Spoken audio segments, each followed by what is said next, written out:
Welcome, everyone. My name is Blair Rubel, and I'm Director of the Comparative Urban Studies Project here at the Wilson Center. And I'd like to welcome all of you. I have the very pleasant job of welcoming you folks here. If you don't know about the center, it's the official presidential memorial to Woodrow Wilson.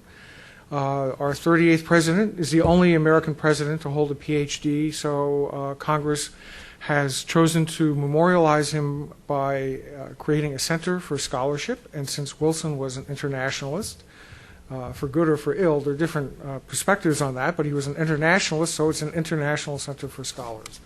And this is the Comparative Urban Studies Project is one of 24 projects and programs and institutes that we have here.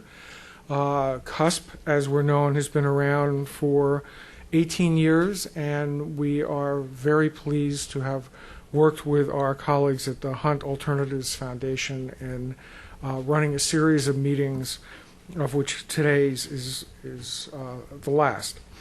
I want to particularly thank my colleague Lauren Hertzer, who has been instrumental in making the series work from the Wilson Center perspective. And I also want to thank Swanee Hunt and her colleagues at the Hunt Alternatives Foundation, both for their generosity and support, but also particular Lena and Kajal for really providing a lot of organizational support and putting together the event. I know that Lauren very much appreciates everything that they've done as well. Finally, I want to welcome the panelists.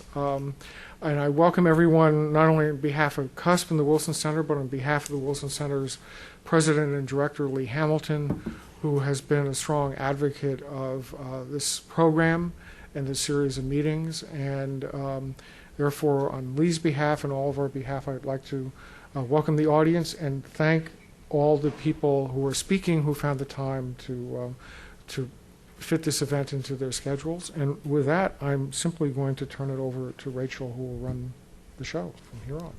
Okay. Thank you. I want to thank the Wilson Center for hosting this and Hunt Alternatives Fund for sponsoring this, and just to say our condolences to Swanee right now, who lost her husband last week. I'm sure she would have been here otherwise. I've got a sneaking suspicion that the only reason I was asked to moderate a panel on demand was so that people could hear me say demand in a British accent multiple times throughout the afternoon. But I'm really happy that we are having this conversation, and it's an overdue conversation that we need to be talking about the demand. Please bear with me throughout the day. I will try to do the demand Americanized version of it. It's a little hard for me. But I think it's even more critically important that survivor voices are present at the table on this dialogue. And I think that there has been, over the last few years, kind of a leaning towards survivor voices being present in kind of testifying or testimony about their experiences as survivors in the life, but perhaps not as much focus on survivor leadership, survivors' ability to analyze the situation, survivor contributions on policy. And so I think this is a really critical day today to kind of remind ourselves of the leadership roles that survivors are playing throughout the country. I'm really honored to be sitting on this panel today with colleagues and friends and folks who I have long admired in the field, and folks who definitely paved the way, Vanita Carter, for many of us, really, to pave the way for many of us to kind of come into this field. And I'm very conscious of kind of the legacy of survivor leadership that has been going on in this country for almost several decades at this point, and some really amazing work that's been done. So I'm going to give folks an opportunity to kind of introduce themselves and talk a little bit about their work, and then we'll kind of begin a conversation about the issues facing place in demand and what survivor leadership should look like. And then we'll open it up for the last 30 minutes for questions from the audience. So I'm just going to give you have folks' bios in your packets, but I would be remiss if I didn't kind of highlight a few things. So first up, I'd like to introduce Marianne Hatcher, who is the Corporate Secretary of the Women of Power Alumni Association, a survivor-led nonprofit organization that provides peer-driven support and services for female offenders, ex-offenders, and women at risk due to lifestyle. Marion is also the Administrative Assistant to the Executive Director of the Cook County Sheriff's Office Department of Women's Justice Services. She has a bachelor's degree from Loyola University with a concentration in finance, and she now works for the same program that helped her get clean several years ago. So welcome, Marion, and thank you. Hi, good afternoon. I'm really honored to be able to participate on this panel. It's really an exciting experience for me.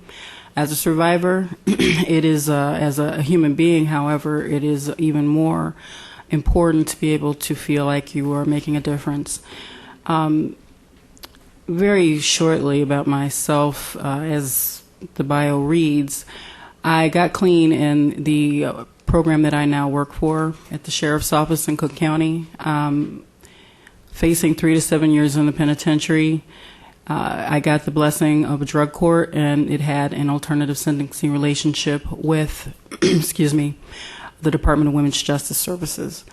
Fortunately for me, the stressors that led me to that program, that led me to being in situations that led me to being prostituted and trafficked, were handled in an integrated model, an integrated approach to treatment for women, because women are different. It dealt with the substance abuse, the mental health issues, and the trauma that I had experienced earlier in life that led me down that path at almost 40 years old. My degree from Loyola couldn't help me with the issues that happened, as a result of substance abuse and domestic violence. The program that saved my life, it meets the needs, it addresses the needs of women. Women react differently to stressors from life. We react different to day-to-day normal things that people think are just regular things. We internalize things differently, we react differently. Fortunately for me, the program addressed those issues.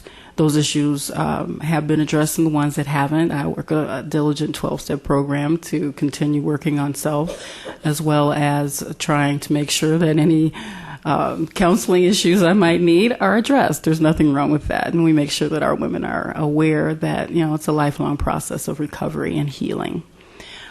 Today, however, I do have the opportunity as the executive director's assistant in that program at the Sheriff's Office to bring my experience, my personal bird's eye view of what can happen in the street, what can happen in abandoned buildings and alleys, what can happen when you're kidnapped, raped, and beaten, to the programming, the policy, and the next steps for the Sheriff's Office, Cook County. Our sheriff is very focused on anti-trafficking, anti-prostitution initiatives. Sheriff Dart has given us a voice. There are 3 survivors that work in the department that I work for. I'm not the only one. Very seriously focused on human trafficking initiatives with the Sheriff's Office. I'm a part of a human trafficking response team that responds 24 hours a day to calls that come by way of the National Human Trafficking Hotline. That is, of course, home is here. Polaris Project is the agency that runs that. We address the needs of these women and get them to safety, and give them the services that they require. And fortunately for us, the prosecution of the traffickers is also included in what we try to do, but that's down the road. We get the opportunity to make sure that these women are safe, and that whatever they need to go down a different road, to go down the road that you and I go to every day to go to work and take care of their families, can be done.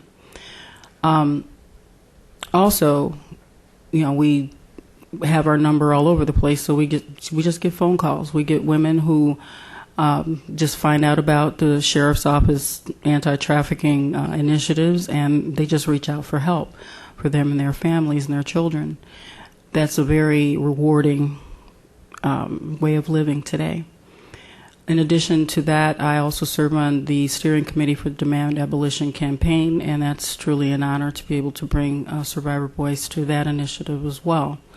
It says also in the bio, I am the Secretary of Women Power Alumni Association, which is a survivor-led organization that is peer-led and across not just survivors of prostitution and trafficking, but also recovering addicts and recovering women who have also been incarcerated. We find that in this particular realm, you will see that coming across the criminal justice system is almost a given. Whether or not you're looked at as a victim depends on people's attitudes and education. So that's why these sort of moments are extremely important. Thank you. Tina Front is the Executive Director and founder of Courtney's House, which will be the first group home in the D.C. area for sex-trafficked youth ages 12 to 18 years old. Tina is a high-profile national advocate on domestic sex trafficking and recently won the Frederick Douglass Award from Free the Slaves, which recognizes survivors of sex trafficking, and is the first U.S. citizen to win the award. Ms. Front has a degree in business information and a certificate in nonprofit bookkeeping. Thanks, Tina. Thank you. So Courtney's House is based here in Washington, D.C. My trafficking situation happened in Chicago, and so I'm originally from Chicago, Illinois. And everything at Courtney's House is definitely, every program we do is based on what services were not out there for me. And so with that said, we do an assortment of things. We have a drop-in center at our D.C. office. We work with both boys and girls who have been trafficked in the area, and I think that's really important to shine some light on the boys as well and the demand on boys as well. We offer case management and support groups for ages 12 to 21 in emergency services if they're 21 and over. We get a lot of clients who are self-referrals, and the reason they are is the street outreach that we do. And so we go out at night on the streets in D.C. From Fridays and Saturdays. Fridays from 2 a.m. to 7 a.m. and Saturday from 12:30 to 5:30. If you want to know where the victims are and you want them to know where you are, then that means you got to get out your office. And you have to understand what's entails of outreach. I think only survivors really know the correct, efficient, and effective way to keep not only your team safe, but to keep the victim safe and to keep them from finding out who you are. And that's really, really, really important. And it's an important component that not everybody can do. It's definitely a skill that you have to have. And I think that is kind of our niche as well at Courtney's House for that. We have a survivor hotline. It's for survivors by survivors. And so that means survivors of sex trafficking, domestic violence, and sexual assault, because they all intersect into one. Answer the hotline as well. And then we have the group home component that's in Northern Virginia. And we're really excited about being the first in the area to open. It's much needed. With 6 beds, it will be full. And so many people say, well, 6 isn't enough. It isn't enough. But also starting with what you have, learning your best practices and having the best programs to make sure that the children do get to better places is actually the most important thing to us as well. And so we offer homeschooling at the group home as well. And just as of last week, we offer homeschooling at the D.C. drop-in center as well. Because we have to remember that a lot of our children have been out of school for many years, or they can return home. Not everybody, has a horrible home environment and can't go home. They can, but the problem is when they go home, they still need services. And then we talk a lot about going after the traffickers, which is important because it's a must. But what about the demand? Because there was someone who was buying sex from these children, from the boys, from the girls, and going after the demand. Because what we hear from 12 and 13-year-old boys and girls is that they are understanding that what the pimps have done to them is bad, but they think it's perfectly okay for a 60-year-old man to buy sex from a 12-year-old child because this is their life and they don't see them getting arrested. So why wouldn't they think it's not okay? And so really working on all aspects. This isn't something that takes 2-3 years and, you go into a group home and your life is wonderful. This takes a lifetime. You work on your life in pieces, to me. And so with doing this by yourself, it's very hard. It took me many, many, many, many years to get to this point. But with someone helping you, another survivor in a survivor atmosphere, and people who are helping you get to that point, then it's much easier and you understand how to change. You have to remember that children are taught a skill. That's why they become adults and they still do the same thing because they were taught something when they were a child. So I think at Courtney's House and with other survivor-run agencies, we understand that issue and really try to focus on the whole thing. Not a time. It takes 1 year. I'm sure with gyms, you can work with them 5-6 years from now. Same thing with 8-10 years you can work. That's the kind of support that victims becoming survivors really need. Is a long, not emergency 2-3 months. This takes years. So you need to be in an environment where you can grow for years and then help others, because they should actually put us all out of business and be able to take over this movement because it is for the other survivors. Thank you. Thanks. Vanita Carter is the founder and executive director of Breaking Free. Founded in 1996, Breaking Free is an Afrocentric nonprofit that assists women and girls in escaping systems of prostitution and abuse. In 2009 alone, Breaking Free provided services to 497 women, girls, and their children.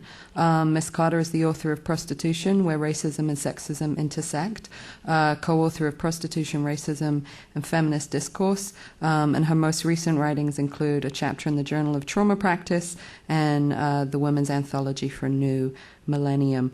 I'm honored to present Vanita Carter, who for real is a role model and somebody that kind of definitely opened the doors up in the field for many, many survivors over the years to kind of begin to get into leadership roles. Thank you. Good afternoon. Just a little bit about myself. Actually, I've been doing this work since about 1989.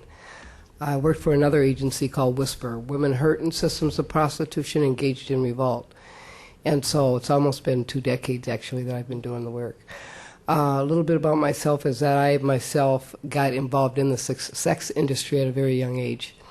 And at 18 years old, stripping, or well, it was called dancing then, came through Minnesota.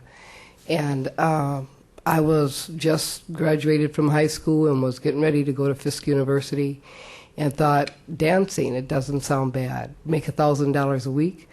Everybody needs money for school, and it sounded like this would be a good way for me to make money to go to school in the fall.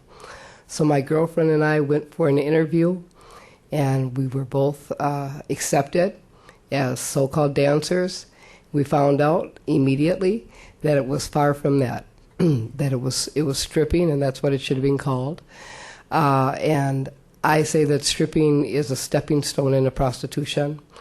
One thing that I found out, that we were sent to many, many places, really all over the country, here in the United States, and we were sent there without a way home. We had to fend for ourselves on many occasions. One thing happened after another thing, and I was involved in prostitution. I never did end up going to Fisk University. My life changed dramatically. Me and the friend that got involved were separated. She was white. I never seen her again. I did just see her about 5 years ago.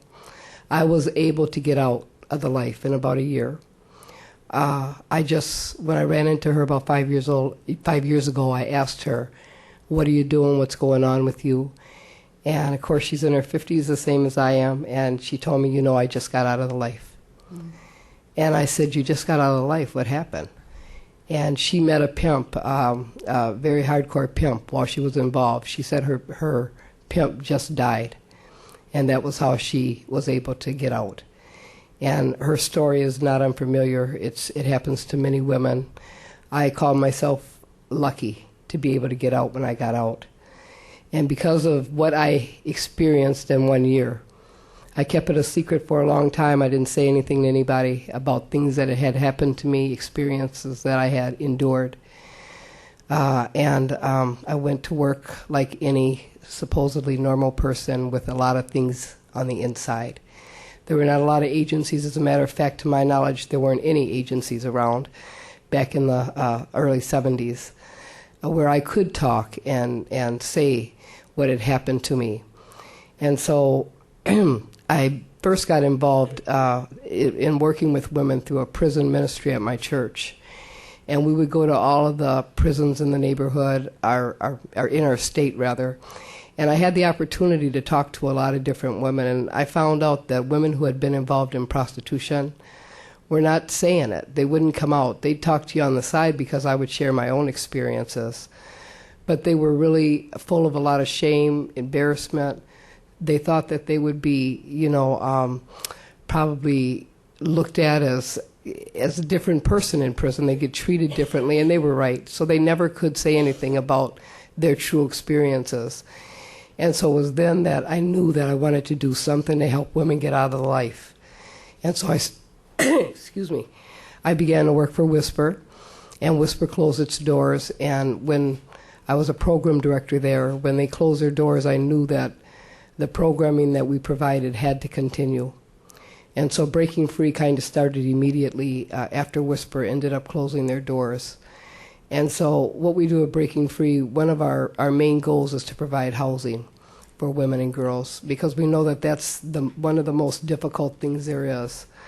Whisper didn't do that, but what I saw at Whisper was like a revolving door. Women would come and get a Band-Aid put on them, and they'd leave, and they'd come back in another month, another week, another year, because their problem was no one would rent to them, because they had criminal records, they had prostitution on their record. They might not have ever worked a job, and they just didn't have the means to get permanent housing.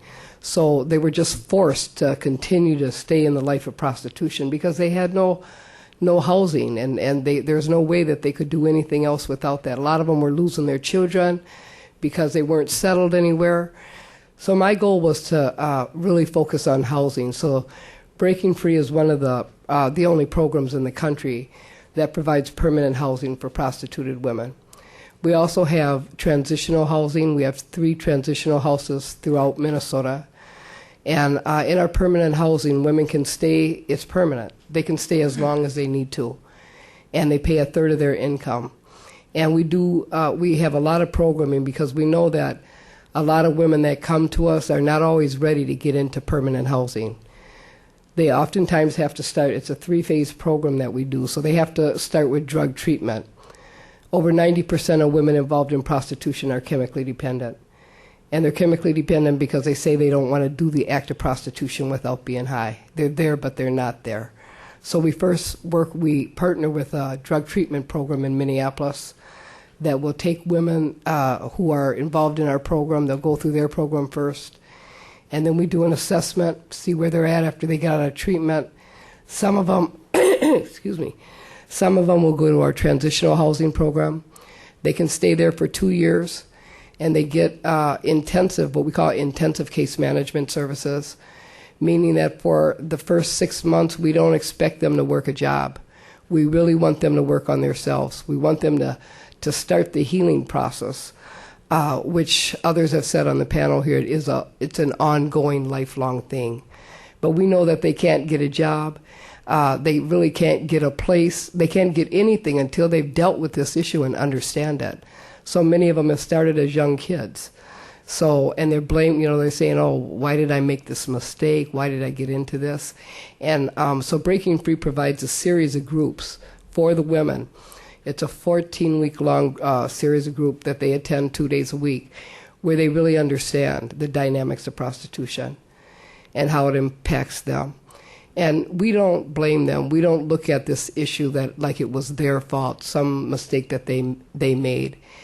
We believe, of course, that prostitution is violence against women. We believe that it is not the oldest profession, it's the oldest oppression against women and girls. We believe that it doesn't matter if you've been involved in the life of prostitution or not. If you're a woman, it says something about you as a woman, that you can be bought, sold, or traded at some point if someone desires to kidnap you, if someone desires to use you for that reason. And if they don't, well, they can always rape you. We know a woman is raped every 3 minutes in our country. So we really try to teach women, you're not a prostitute, you're a prostituted woman. You're prostituted. Prostitution gives this appearance of her doing something to somebody, and we know that when she's in prostitution, people do things to her all the time, whether she wants it done or not. But housing is one of our main things, and all of the women go through that group. And they do graduate after 14 weeks. We have a big graduation for them, and some of them have never graduated from anything. We get caps and gowns, and we let them invite people, and it is a big event. It's a very big event, and we do that purposely. We want them to see that, yes, you can succeed in something. This is the beginning point. There's a long way to go, but you began here. And so we also have a women's program for women who are not in our housing program. They come in and they get assigned a case manager, and they meet with her as often as they need to. She works with them if it's court-related, probation, whatever. And they can come as often as they want to come, as often as they need to come. But outside of our direct services, we also provide a John School. Men are also court-ordered to our program. Men who have solicited women for prostitution purposes are court-ordered to attend a John School. And yes, they're very happy to be there Saturday from 8 to 4. And no, they're not happy at all, actually. But they are there from 8 to 4, and when they come, we do a pre and a post test, trying to find out, who are you? Why are you in the community soliciting women? And it's very interesting, some of the things that we find. One of the questions is, would it be all right if your girlfriend, your wife, your daughter were involved in prostitution? And we've had a couple that actually said it might not be that bad, And so we get a lot of different responses to our pre and post tests. The post test, of course, is after the day is over with. And we want to see if we've had any kind of attitude changes, because they hear a lot of different lectures from law enforcement, from the city county attorney's office. But the heart of the day is when they hear the women tell their stories. And you can hear a pin drop in the room when the women talk. And they tell them, you know what I mean? This isn't something that I would want for my daughter, or my mother, for anybody that I know. Because oftentimes people look at prostitution differently if it's domestic related. They kind of separate it and say, well, she's from America, she should have made better choices. But we know that the average age of entry is between 12 and 14, and that's very young. But at the end of the day, their attitudes do change. We have them say, I didn't realize that, I didn't think that, my behavior would impact this like it does. And so we've been doing the John School for about 8 years, and what we found out from law enforcement, because we've asked them, how many guys have came back, what is the recidivist rate? And what they've told us within the last 8 years, they said they've only had maybe now about 10 guys out of about 1,600 that have came through our class that have gotten caught again. I said, that's the word right there.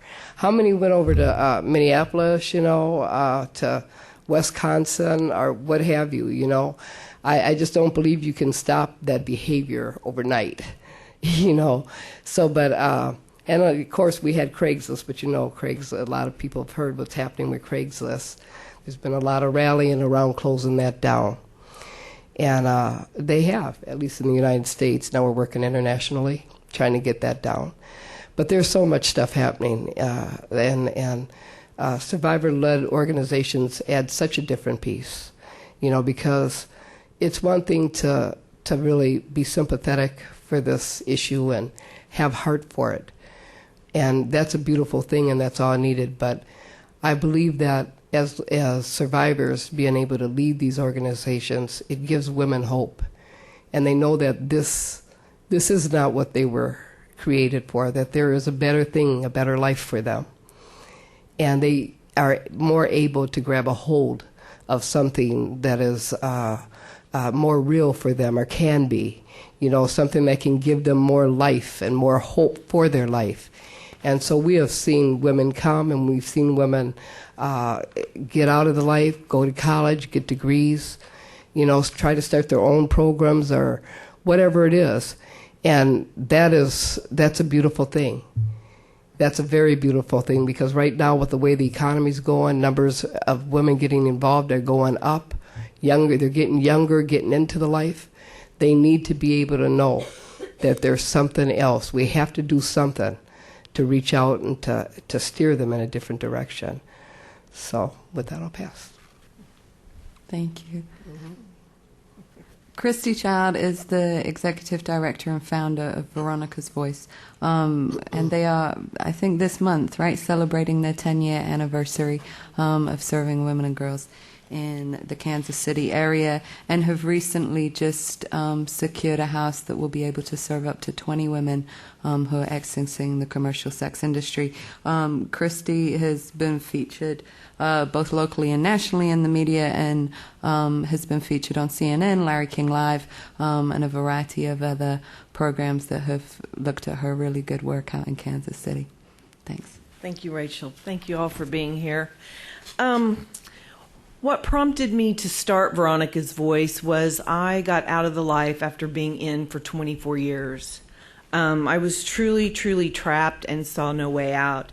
I began being prostituted at the age of 12. And when we say prostituted, now it's called trafficking, so it's different language. But, and when I was being prostituted at 12, it was not 12-year-old boys that were buying me. And that always was amazing to me as I grew older and could see little girls and would look back and say, I was that age, and these men did these things to me. And I continued in the life because I was under pimp control, and I had nowhere to turn and did not know how to unravel the way I had been taught. So it was really unraveling my thinking that was key to my change, and being able to come over to a different way of thinking. I founded Veronica's Voice in 2000. I had been out for several years at this point, but I was working at the Chamber of Commerce. I was driving back and forth to work. I would see the ladies out on the street, and my heart would just break because I knew the hell they were in. And I was willing to go back to that hell to try to pull them out. And the name came from a young girl that I had met when she was 14. She shared with me her story and shared with me what her father had done with her. And basically, he trained her for prostitution. She put him in prison, and in return, her mother threw her out of the house. And this is when the first light came on for me as to, oh my gosh, this is me all over again. How many other women and girls have I known all these years that have very similar stories? So that was the first light for me. And Veronica was actually the first human being that I connected to on a real level. And so I founded Veronica's Voice to bring a voice to this issue and to bring it out of the darkness and into the light, to show what prostitution really is. And at Veronica's Voice, we just currently secured this home, and it's going to be awesome because the housing piece is so needed. We were doing what Benita was doing, just putting a Band-Aid on things. We accept these women. It's just a place of grace for these women to come and to be with us and to have no condemnation. It doesn't matter if they're saying, oh, I want out, because sometimes it's a process, especially if you're working with someone who's been in for years and years, and they have dealt with the scorn of society. They have dealt with the police that arrest them and the nasty things that are said to them, and they really believe these things that have been said to them and the way that they've been treated, and they feel very different than mainstream society. So it's really, we try to bridge that. We try to just be there and be that place of grace for these women. We have worked with several children, but mostly in Kansas City we're working with the women. The women are just looked at as crack whores by the people in the neighborhood, by the police. They're not seen as the victims that they truly are. We did an 8-month period where we collected numbers. We had 22 clients that reported to us being sold under the age of 10 22 clients under the age of 10. You know, the Larry King piece that I did was on Shania Davis, which is the little girl from North Carolina, 5 years old. This little girl was 5 years old. Her mother sold her to the dope man to pay a debt. He raped and murdered her. Had this little girl not been raped, we would have never known about Shania Davis until she was on our streets somewhere in America, drugged out of her mind and prostituting to survive. But we know about little Shania because she was murdered, because she would have continued to be trafficked by her mother. And this is the reality, and just to bring reality to the people and for people to understand this trafficking thing, it's not a new phenomenon. This has been going on for centuries, you know, and we may call it something different. We may call it human trafficking. We can call it sex work. We can call it prostitution. We can call it commercial sexual exploitation, but it's all the same. And so just recognizing that and coming to the understanding of where the women have come from, because I don't think there's a woman I know that would say, I did it, I made a choice, this is what I want to do. And the only way I would accept that kind of an answer is if this woman had a college education, had a career, and said, I'm leaving my career so I can go prostitute. Then yeah, maybe she is making that choice. But these women that are involved, they don't have other options. They're doing what they have to survive. Nobody wants to be in their shoes. So at Veronica's Voice, as I said, we have this place of grace. Women can come in there if they need a shower, if they need food. We have family time where it's kind of like a family meal every Friday and Tuesday where we sit down and eat together. Different churches come in, they provide the meals for us, they prepare them, they serve us. They're not there trying to do churchy things. They're just there being graceful to these women, and we appreciate that, and we recognize that as being servants to these women. We also have a licensed therapist that comes in and works with the women. We do peer counseling. Outreach is a huge piece of what we do. That's where we just build our relationships with these gals. You know, we go out there, we take them sack lunches, we give them different items that they may need to help keep them safe. And we are also looking into providing a new thing for them to where they understand their rights, because they really don't understand that they have rights. So that's another piece that we're looking into extending. But with the house, we're really, really excited that we're going to be able to provide for these women a safe place to be, where they can work on their healing process, they can get the life skills and training that they need so that they can move into a job and working and functioning in our city. So, and the John School is another piece we do, and we'll talk more about that because there's so much work that needs to be done on the demand. And I will say this, you know, I've heard it from the women I work with, I've experienced it myself, where I would be stopped with a John, and I would go to jail, and he would be told who I was and what I was, and how he needed to leave and go home and never come back to this area again. And I always felt that that was very, very unfair, especially since he was the one with the disposable cash. He had what I needed. So that's what we're doing in Kansas City. Thank you. So as you can see, I mean, we have a wealth of experience on this panel, and not just kind of personal experience, but a wealth of professional experience. And I don't know, I'm sure I would offend people if we tried to add up how many years worth of experience we've got on this panel collectively, but legitimately recognizing that between us we've served thousands and thousands and thousands of women and girls, and I don't know that there's too many people in this country that are better qualified to speak to the impact that the Johns, that the buyers have on women and girls in this country. I realized I didn't introduce myself by process of elimination. I'm the other person on the bio, so I'm Rachel Lloyd, and I'm the Executive Director of GEMS. I actually want to just jump into a couple of questions, and I'm going to ask that folks keep their answers reasonably short because we have a few things that we kind of want to get through. But I'm going to kick it off, I think, with one of the more controversial issues in the field right now. What we've seen over the last year to 2 years, I mean, and I think most of us have kind of been in the field long enough to see a real sea change in the recognition of what's happening in this country and what's happening to domestic victims, right? I mean, there was a time when you couldn't get anyone to even recognize that girls and women in this country were victims. And now we're beginning to see some real emphasis around that. There's organizations that are developing, there's kind of policy, there's legislation on this, but it's very specifically focused around children. And there has begun to be a lot of initiatives around demand that focuses solely on children. I'm curious, kind of from the panel, can we separate out demand for children and demand for adults? Well, I'll speak to that first. And of course, I'm a survivor, but I also work for law enforcement. So my perspective might be a little strange, actually.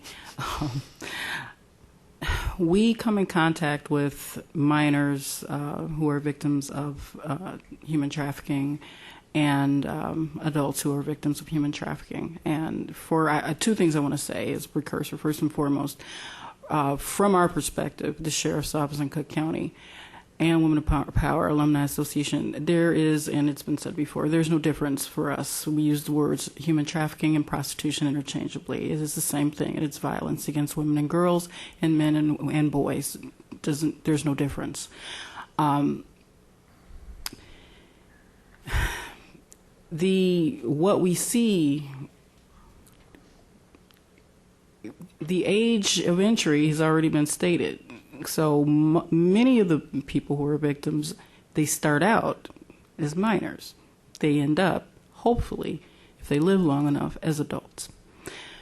We're not really seeing, I mean, how you do an intervention does have something to do with age in terms of what the law will provide you opportunities to do, whether or not, if there are parents involved, whether or not you can directly provide the intervention or the rescue effort or not. We have had them as young as 14 that I've worked with directly. We've had them younger that I haven't necessarily worked with directly. But from my perspective, I don't see a difference in what's going on. I see a difference in how we need to provide services, obviously. But I don't see a difference. It's just a pool, a sea of hurting women and girls. It's a sea of humanity that's being victimized, and I'm glad we've been a part of. I'm also part of the End Demand Illinois campaign, which we got the first law dealing with the language in terms of juvenile prostitution being changed in Illinois. I mean, because it's ridiculous. A child can't be a prostitute. They're a victim of abuse and violence. I just don't see that there's, and my colleagues here, there's just no difference. I just see there's a difference in the age that we actually begin to try to address what's going on with that individual. Of course, like I said, the way that we help people who've gone through this, does change according to their age. The trauma is trauma, however. I would say when it comes to the demand, just from what I know, and I'm not an expert in this area on sex addiction, but it's a progressive kind of thing. So men may start out just driving down the street and seeing a woman, and then he may next week go to the bank and get some cash and think about it. And then eventually he stops, and then he participates, and then this just progresses and progresses over time, and it most generally leads to children. There are many, many, many men who participate with children. Maybe they're not looking for children, but it just happens to present itself.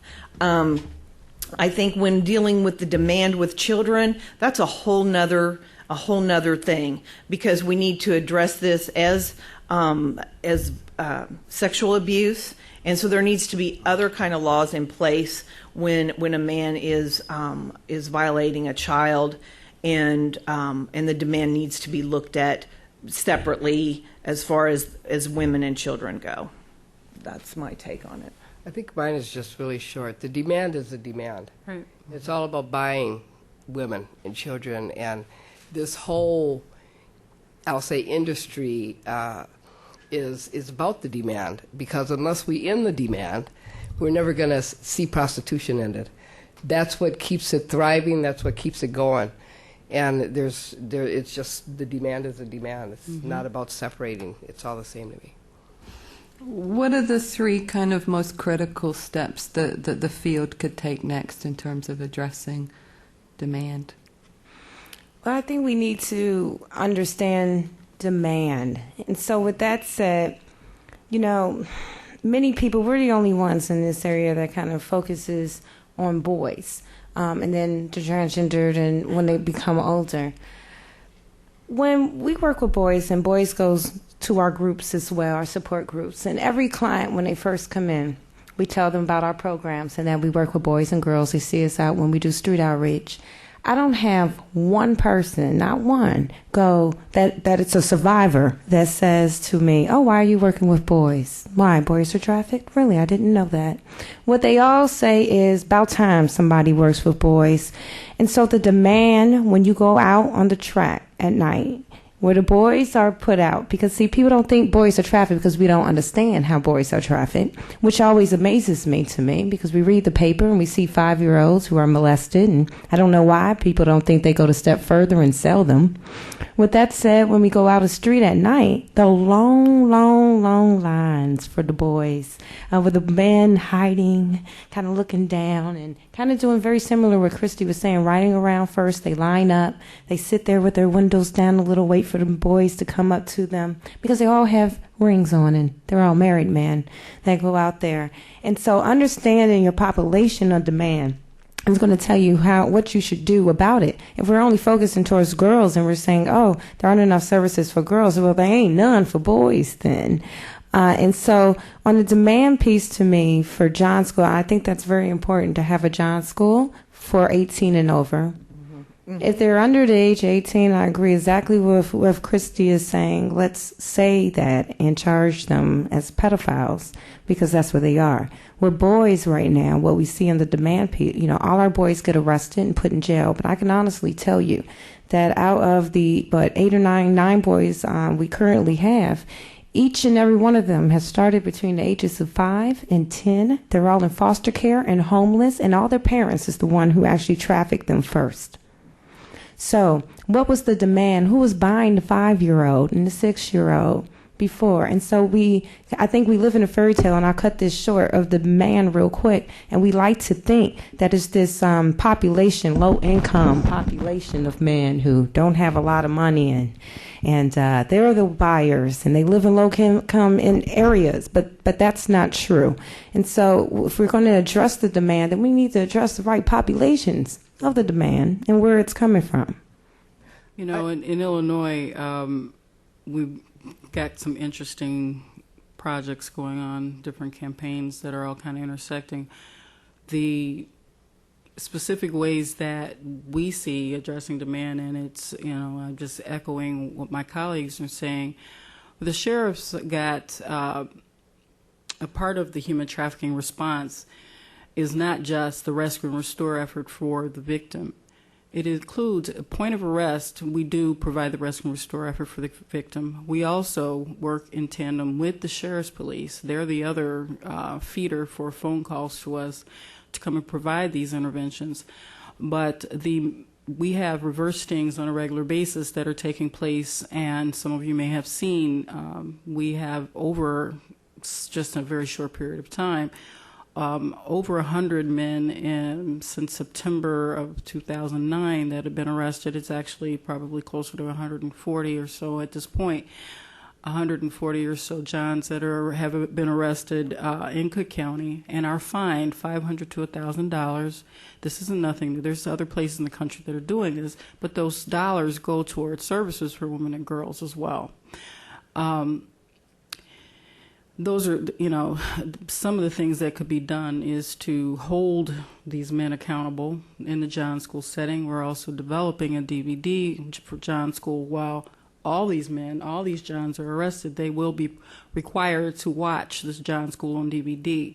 It will not only be showed to men who are arrested for solicitation of sex, it will also be at some point probably shown to every male in the Cook County jail population, is the plan long term, on a regular basis. Captive audience, yes. Yeah, we think it's pretty cool too.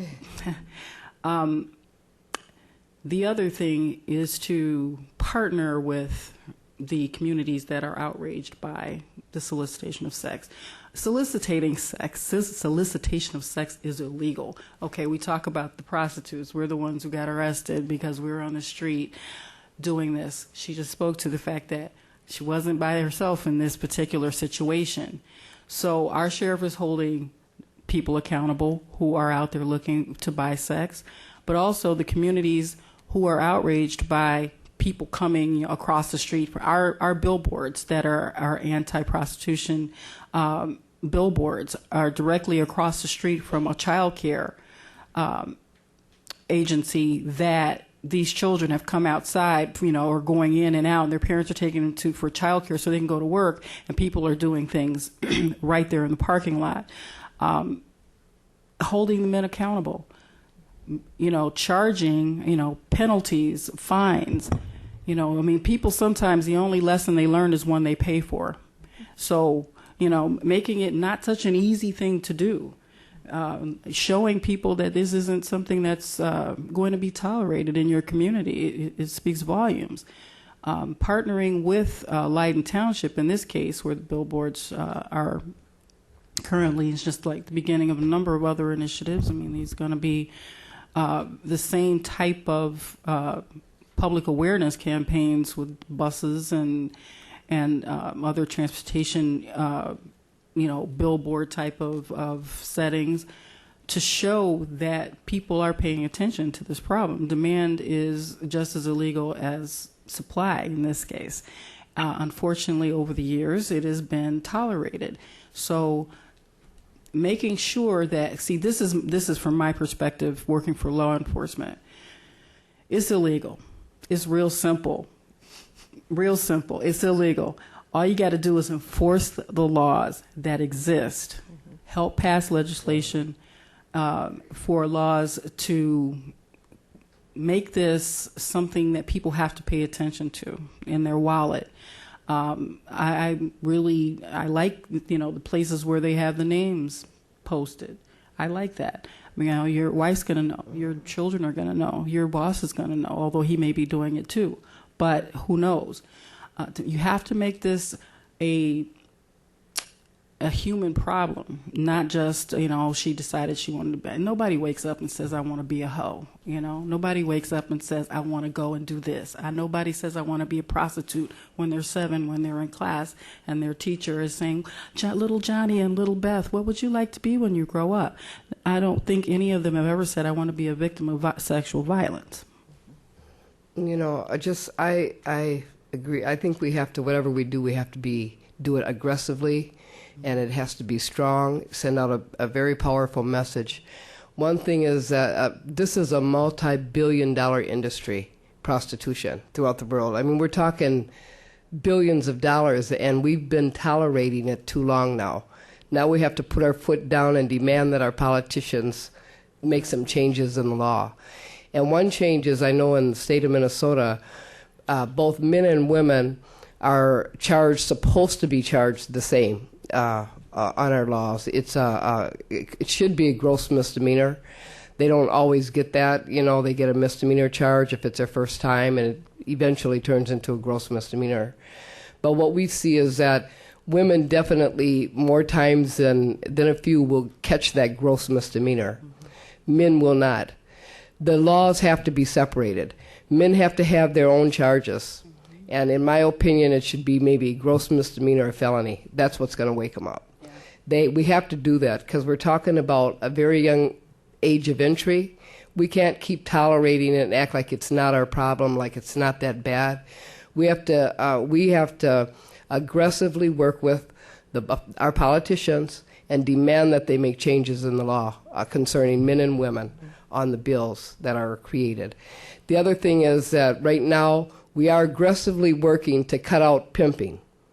Pimps can do life in the penitentiary if they ever get caught, which it's not. It's very slim chance, is what I'm going to say, of pimps getting caught because they know how to protect themselves, how to not be in the big picture many times. I think we need now to. It's important because pimps rely on johns. They rely on tricks for their money. I think we need to shift our thinking right now, and we need to get off this pimp thing for a while. Now, some people are saying, "Well, she's half nuts," but we need to get away from pimping, and we need to look at johns. Mm-hmm. I agree. We need to say, "This is all we're going to do here is we're going to focus on johns at a federal level." And then we're going to start seeing some things change. If we put the same effort that we do into pimps in our laws on johns, we will start seeing prostitution end throughout the world, really, if we can do that. So. One of the things that I'm always kind of, I guess, bothered by when I speak or when we're doing presentations is how overwhelmingly female the audiences for this issue tend to be. And I could see the men like, okay, we have some, thank you men for coming out today. But I mean, I think we generally see out of a crowd of 100, like there'll be 10 men. And we recognize that demand is fueled by men. So how do we kind of create male allies around this issue so that we have male, and we recognize that with the domestic violence movement that we couldn't solely address domestic violence as a women's issue, right? And we cannot address this as a women's and girls issue. We have to address, and I appreciate Tina really bringing up the purchasing of boys and young men and transgender youth as well. But in terms of kind of the perpetrators of this, how do we create male allies and men who can go out and speak to other men and men who are getting on board with this issue? I think, so my thing is people have to really understand trafficking. If you really understand kind of the chaos behind a pimp would be this. Pimps come from a family of pimps. And so they groom children to become a pimp. And that's really important. It's important because it's not only child abuse, what they're doing to that child. So out on the streets at night, what we see is 13, 14-year-old little nephews and such watching it. That's what they're doing. They watch the girls. So if you really want to effectively, to me, kind of go and target the boys, and you need to, then we need positive men. Men can stop rape. Others who are the Black Caucus Coalition, who goes into D.C. public schools now to talk to the boys in juvenile detention center about pimping and about how they treat women, because they're grown to be pimps. We can't catch them at 18, 19, 20 because they already pimping at 12 and 13 now. This is real. They recruit your kids right now in middle school. And so we really need to target the school systems and talk about this issue and the juvenile justice system to really target the boys who are already being groomed to be pimps at 2 and 3 years old. They're being groomed to call their mothers who are forced down to prostitution outside of their names.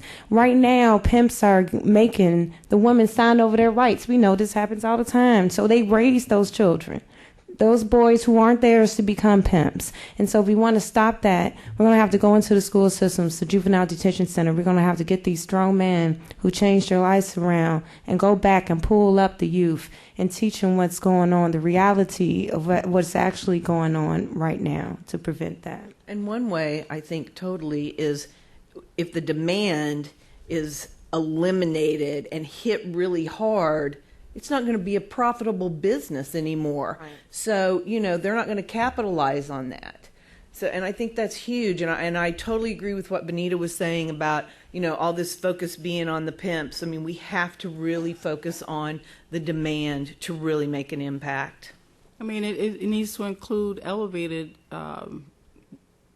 penalties as well. Initially, gross misdemeanor, felony, take your car, seizure of cars is done in certain states, but, that sort of thing needs to be across the board. There's a number of federal and state statutes that provide for civil action for women, and I'm not really sure how far and wide these things go, but there are opportunities civilly for women in certain states to sue her former pimp. Things like that need to be, from the top down. They need across the board, federal and state, across the board. Everybody needs to be doing the same thing. That's my concern, is that we can't be doing one thing in Illinois and doing something else in D.C. and doing something else in Colorado. These things have to be, they have to be comprehensive. They have to be aggressive, and they have to be comprehensive so that you don't. Because see, what we find, of course, is as we hit Leiden Township hard, they move to the township over. Mm-hmm. And that will happen state to state and county to county. One quick component that we didn't talk about, we tiptoed over. And so one of those components is, how about the interview process? Okay, so when the girls are picked up right now, FBI, national, local, and they're picked up, here's what's not happening. They're not asking them about the Johns. Right. It doesn't even come up. We push it all the time. And then they say, well, how will we know? Okay, this is how you know. You got their phone. You have to put everything in the phone. You put all the information of the John, what time, what car, how much money. It's all in their phone. And no girl has no loyalty to a trick. So they'll tell you all day about that information, but no police is asking that question to go after them. And that's the problem. It needs to be nationally. So one final question before we go to questions from the audience. What is the kind of survivor leadership role in combating demand? What's the best and most effective role survivors can play in this? The most effective role of the survivor? Oh, gosh, so many. Most effective. I think the most effective role is to be able to really to get women out of the life, is what I'm going to say. Women and girls out of the life. And to help them to understand that that is not who they are and that is not what they were created to be. Because that's something that has been ingrained in that individual since she was a very young girl, a little child. And it's something that is very hard for her to grasp, that that is not her destiny, that there is something greater, and just to be able to operate, I'll say, an agency, especially in this age that we're living in right now, that it within itself takes quite a bit, of skill, different skills. I would say the best and effective thing that survivors can do is to be respected and looked to for leadership, because who is going to know? Who is going to understand the ins and outs of this life better than survivors? Probably nobody here today is really, people probably think, oh yeah, we need to do the demand, but to hear us, who probably all have had pimps, to say, yeah, the focus, not so much there. We really need to focus over here much, much more. Mm-hmm. But to really be respected for our input. And also, I think a key thing that I do very well is when I get to address the Johns. So I think that's really, really an element that I'm good at, because I get to bring it all in for them. The reality of what my life was. Other women get to bring the reality of what their life was, and I think it gives the men a better understanding. Some men, I do think, walk away and go, wow, I'm really going to get help. I've got an issue, and I'm going to really look into this, because this is harming the women and girls in my community. So that's my input on that. I think the leadership is very important because there are wonderful people in this movement doing wonderful things. I don't know many that haven't consulted a survivor on what they should do. How would you know where to go, the population, what your program should look like? And so I think that's very important to have survivors have some leadership. And also, it actually shows the other survivors who are coming into the programs that, look, there is life after this. Because many people they know is dead or in jail. And that's it. That is it. And so it shows them that, wow, there is hope. And not only that, I get asked all the time, how did you get out? Mm-hmm. How did you do that? And most importantly, how did you change your mindset? Mm-hmm. Because I hear people all the time in wonderful programs and they're like, well, it's really difficult. You know, they're so smart. You can do anything. That's great. But tell me how to change it. Because this is all my life was. That's it. That's all. Wake up at 10 years old. You're having sex for money. So why would I think differently? And you get frustrated because you don't know how. But how a survivor can tell you all those same thoughts that you've been thinking of. That's all your thoughts. How do I get involved? How do they get out? That's what you think. So another survivor is showing you and telling you, and a positive role model of where they are, to me, is huge because you don't see it at all in a life. You know, I echo my colleagues on everything. You know, I guess the thing that stings is we talk about combating demand, but you got to give a woman an alternative. If you don't have food for me to eat, or if you don't have a place for me to sleep, you don't have clothing for me, you don't have services, because maybe a woman, when I ended up doing what I did, I had a college degree and I had a supportive family. So what I needed was to deal with the stressors that sent me to that.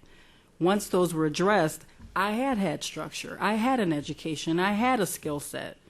Our women don't have that typically. You got to be able to give them what their trafficker, their manager, their pimp is providing them. If you can't replace that and give them healthy choices, there's nothing that they're going to be able to do but go back. So we have to be their hope, but we have to have something concrete. We have to have a real mechanism, a vehicle for change for these women, these girls, these men, these boys who have known nothing but this. All right, we're going to open it up to, I think we've got time for maybe 2 or 3 questions from the audience. Yes. If you all were going to create a national... First of all, I guess I'll say thank you so much. It was great to hear from all of you. And my question really is, if you were going to all join together and decide to create just a huge national campaign to end the demand, what would you see as being the key components? You've talked some about increasing penalties for Johns, about public awareness, education for young people, but what would you say are the key components, and what would it take to create a national campaign to end the demand? One of the things I think that's really important is, like Vanita was saying, the laws there are like the laws in Kansas City. They're both the same for the men and the women. They don't enforce it with the men, so they're not enforcing those laws. The men don't do 180 in jail. The women do. And I do think the laws should be separated. And I think the men, I don't think this, I know this, the men have something to lose.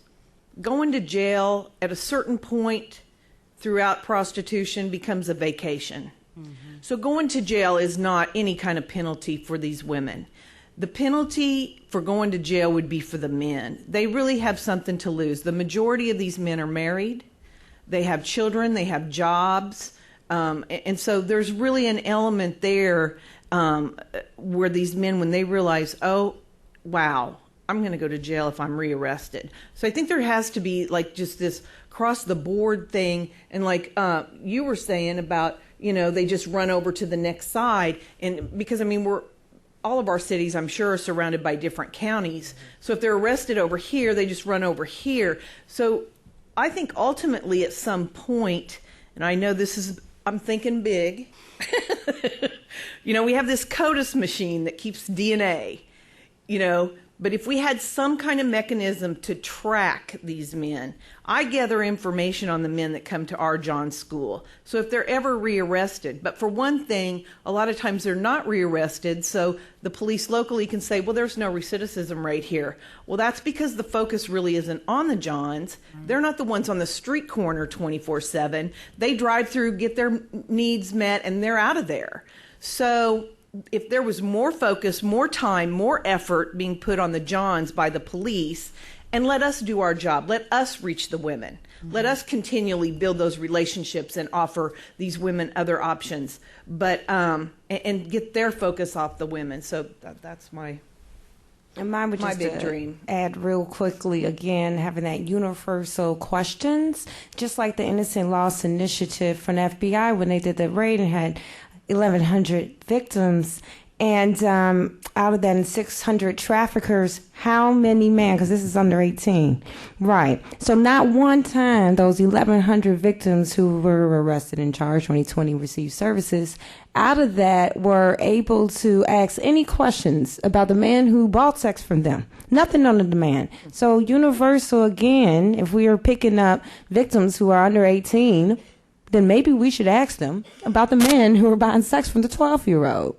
I think that's important, and I think it should be over 18 as well, because a lot of things happen. Girls are raped all the time, and we don't have any information about that. That's not reported, and no one looks for the person who raped the girl who was out on the street. Go ahead. You had your hand up. Twist Butler Coalition Against Trafficking in Women. I have many, both compliments to you all, gratitude to you all, but also a big question that just was forced itself, as always, on my attention today, and that is the propaganda that you are having to work against all the time. As someone who's worked a long time in the women's movement, I notice again and again that women, as they come along, and maybe haven't been watching the same things happen over and over again as I have, are completely bowled over by the word they get, which never takes into account where it's coming from. That so much of what we hear, whether it's women's rights or whether it is major issues like trafficking and prostitution, is what I call it, are really sort of coming from one side, and we're not hearing the realities. We're not hearing even a challenge to where this stuff is coming from. I guess what's set me on this particular slightly incoherent comment and request for your thoughts was something I got just today. This was an invitation, an international invitation to a conference that is European in scope. And what I'm pawing through here frantically for is the major poster. This is the European fashion now, countering the other very positive European drive to address prostitution as violence against women. And you can all, I know, quickly summarize the Swedish law and the concept that it embodies that we wish were part of the information that's available to the public in the United States.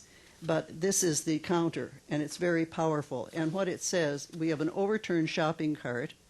We have miserable-looking people trapped underneath the shopping cart. But the major part of this poster is, what's behind the things we buy?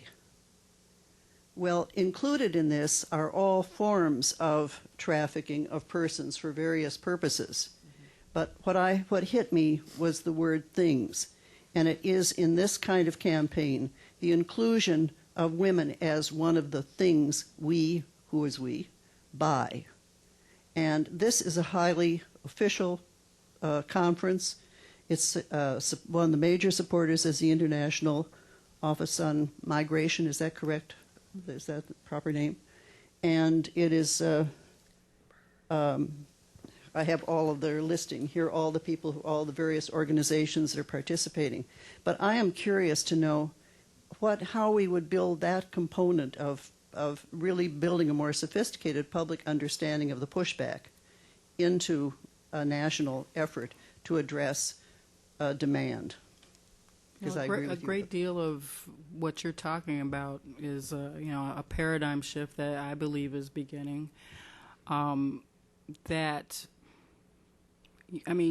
We all deal with propaganda for and against this or that, but that's where you have to start with systemic change at the most basic level in the schools, curriculum for boys and girls, to teach respect for others, human beings, from the time they go to school. You don't have to work as hard to fight against ideas and things that people believe in when you start helping to change how people grow when they're small. We've got a number of things that we're doing, addressing across the country, each of us involved in this or that, to try to address just those types of things. But I think the long-term impact for things like this needs to begin in the school systems. Yeah, I agree with that. It has to. It has to. I think we have to also begin looking at this, or addressing this as a human rights violation. And a lot of people don't agree with that. This is a human rights violation. We have to start teaching that to our children. Why it's a human rights violation. Why this form of violence against women. This says something about a woman. And I think definitely it has to start at a very young age, the kindergarten. Absolutely. It has to. Go ahead.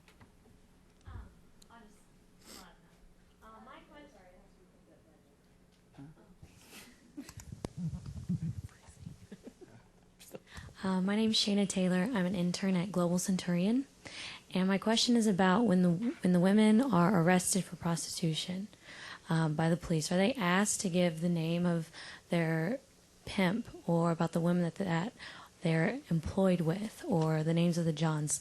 And when they're asked, do they give those names, or are they scared and are they intimidated not to? Yeah, women are always asked who their pimp is.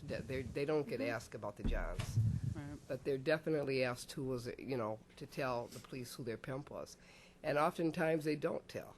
I mean, there's a price to pay for that. Some women have gotten beat badly, disappeared, what have you. You just don't give that name up always. And so that's something that is kind of, I'll say, at least in Minnesota, it's expected that she's kind of intimidated, can be intimidated,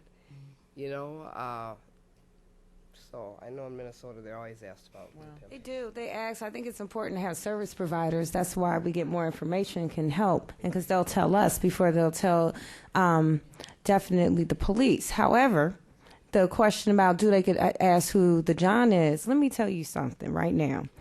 No girl or boy has loyalty to the trick. They don't have loyalty for them at all. They don't respect the man who bought sex for them.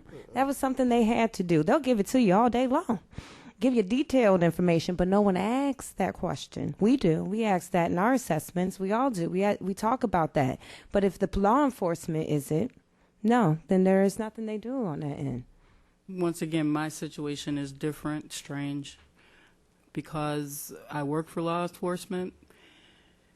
The women give us information they will not give our vice officers. They will give you more information if you can prove to them that they're safe. Mm-hmm.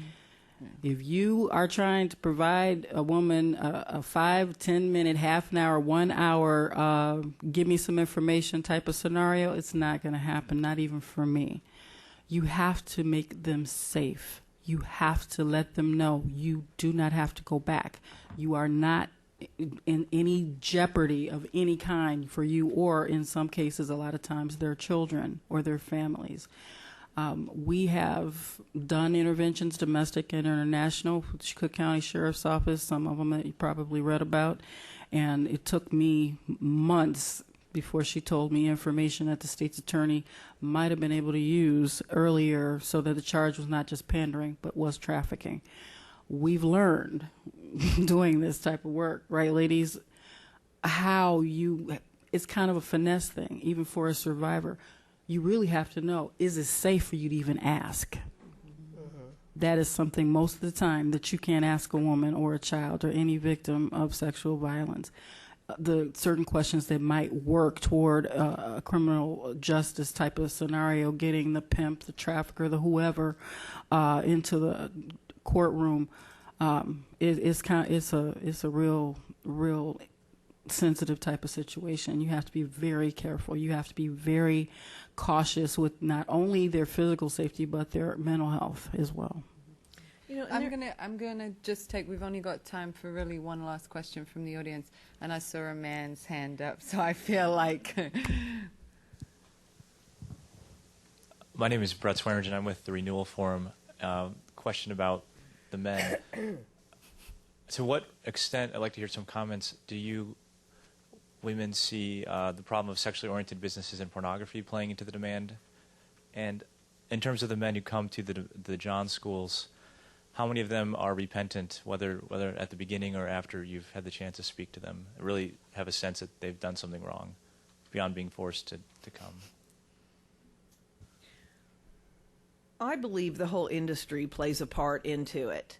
When we're objectifying women and girls as sex objects through pornography and other avenues of the industry, I mean, it just sets us up for that, and it just feeds into that.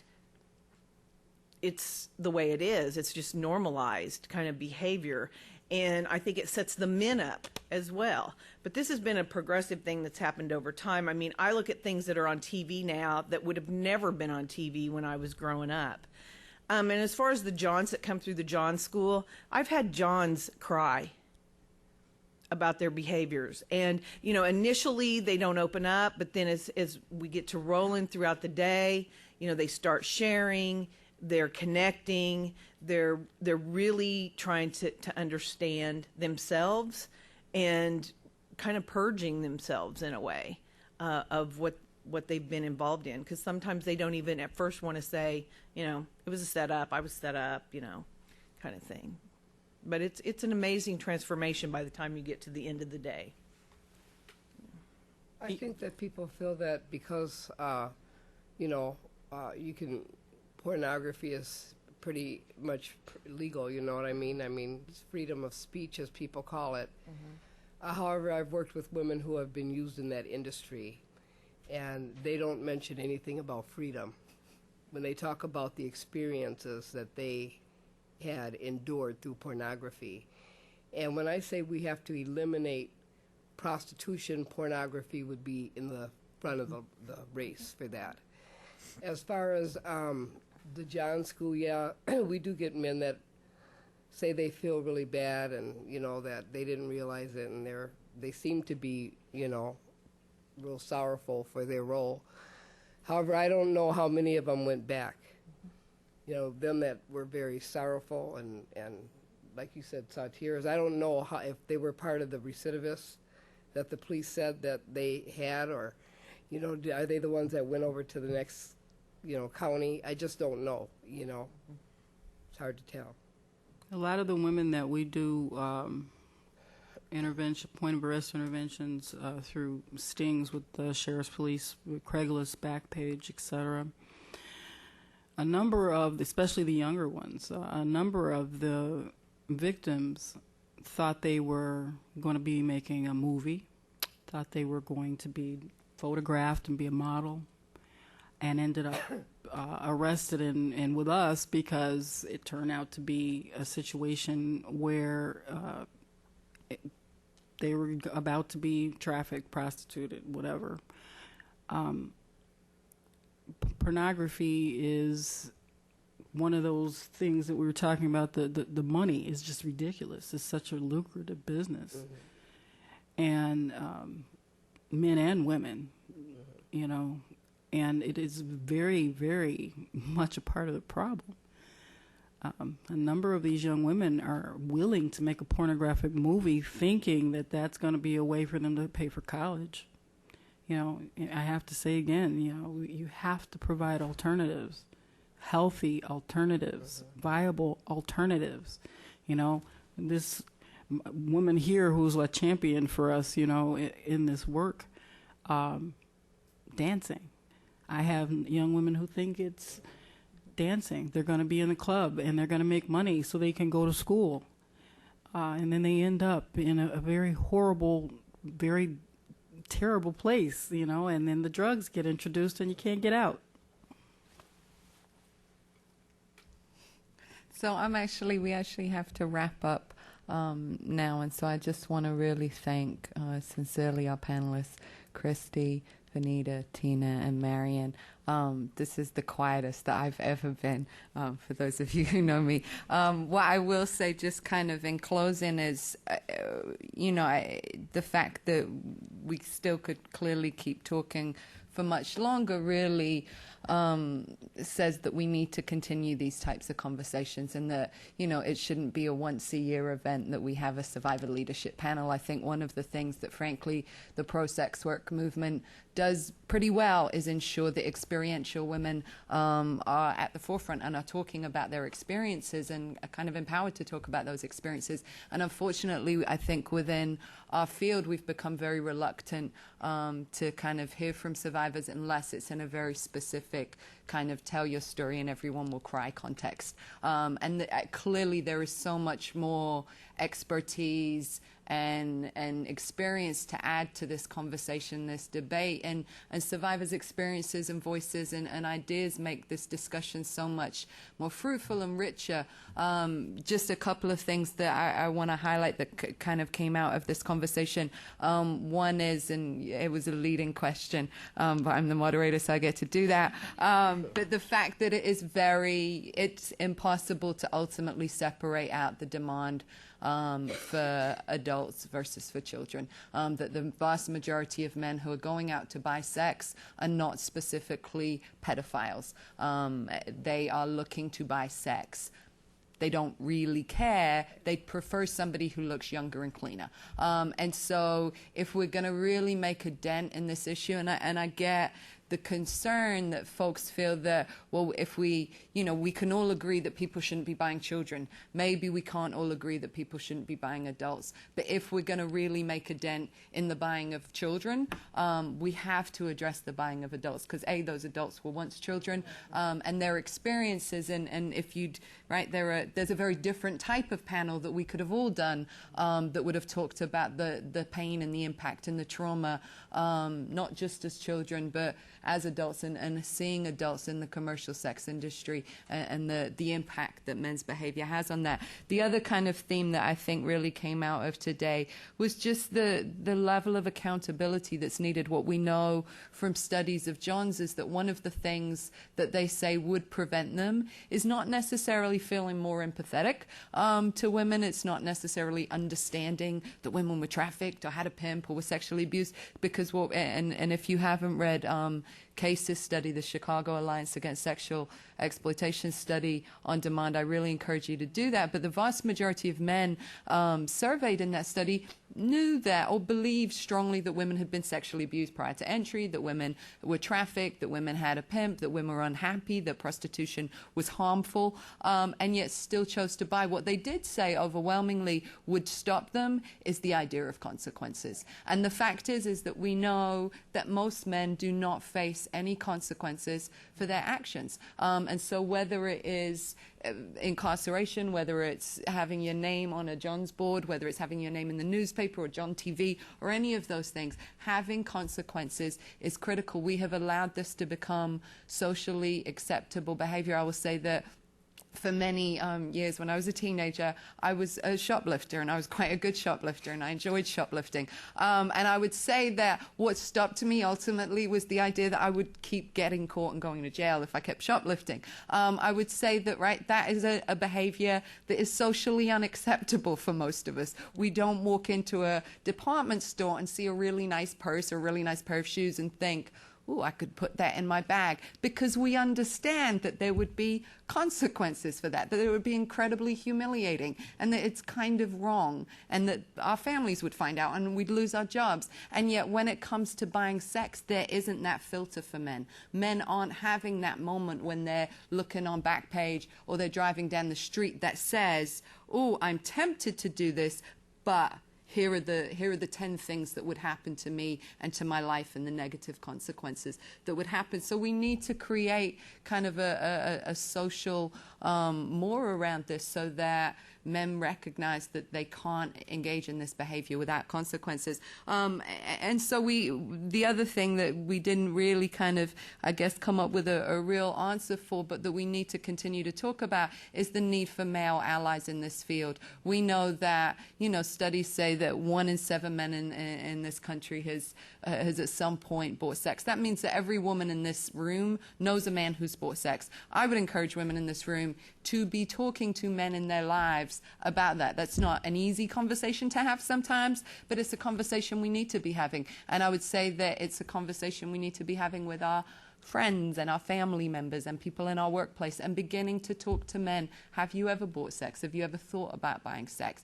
What would have stopped you? What kind of peer pressure did you face? And creating a space for men to begin to talk about this and to be honest about this is a critical move forward. And through that, we can begin to create male allies. We cannot create a space where we are just beating men over the head about how nasty and perverted they are, but we need to recognize that this is socially acceptable behavior, and there's a lot of men who have been raised and trained and socialized to think this is totally normal, and maybe are now thinking differently, but need a space to be able to talk about that too.